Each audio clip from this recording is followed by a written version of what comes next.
Hello friends, നിങ്ങൾ premium build ക്വാളിറ്റിയും superior sound ക്വാളിറ്റിയും നല്ല ബാറ്ററി ബാക്കപ്പുമുള്ള ഒരു ബ്ലൂടൂത്ത് സ്പീക്കർ സെർച്ച് ചെയ്യുന്നവരാണോ? അങ്ങനെയുള്ള ആളുകൾക്കായുള്ള ഒരു റൈറ്റ് ചോയ്സ് ആണ് ഇത്. ട്രിബിറ്റ് എന്ന ബ്രാൻഡിന്റെ സ്റ്റോം ബോക്സ് 2. സ്പീക്കറിലേക്ക് വന്നു കഴിയുമ്പോൾ ഫിസിക്കൽ ബട്ടൺസിന്റെ താഴെയായി നമുക്ക് ട്രിബിറ്റ് എന്ന ബ്രാൻഡിംഗ് കാണാം. അതിന്റെ ഓപ്പോസിറ്റ് സൈഡിലേക്ക് വന്നു കഴിയുമ്പോൾ പവർ ബട്ടണും ബ്ലൂടൂത്ത് പെയറിംഗ് ബട്ടണും ബാസ് എൻഹാൻസ് ചെയ്യാനുള്ള ഒരു ബട്ടണും അതിന് താഴെയായി ലൂപ്പിംഗ് ബട്ടണും കാണാം. ഇവിടെയാണ് ചാർജിംഗ് പോർട്ടും ഓക്സ് ഇൻപുട്ടും വരുന്നത്. ഇതിന്റെ മെയിൻ കോമ്പറ്റീറ്റർ JBLന്റെ ഫ്ലിപ്പ് 6 ആണ്.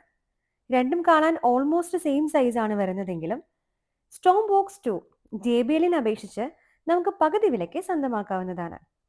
ഞങ്ങൾ ഇത് വാങ്ങിയത് 6000 രൂപയ്ക്കാണെങ്കിലും കഴിഞ്ഞ ആമസോൺ സെയിലിന് ഇതിന് വെറും 4599 രൂപ മാത്രമേ ഉണ്ടായിരുന്നുള്ളൂ. ആ ഒരു പ്രൈസിന് ഇത് കണ്ണും പൂട്ടി എടുക്കാവുന്നതാണ്. ഇപ്പോൾ ഈ വീഡിയോ സേവ് ചെയ്ത് വെച്ചോളൂ. നമുക്ക് അടുത്ത സെയിലിനായി വെയിറ്റ് ചെയ്യാം. അപ്പോൾ ഇന്നത്തെ ഈ വീഡിയോ നിങ്ങൾക്ക് യൂസ്ഫുൾ ആയി എന്ന് കരുതുന്നു. ഇതുപോലുള്ള വീഡിയോസിനായി ഈ ചാനൽ ഒന്ന് ഫോളോ ചെയ്തേരെ. Okay, by.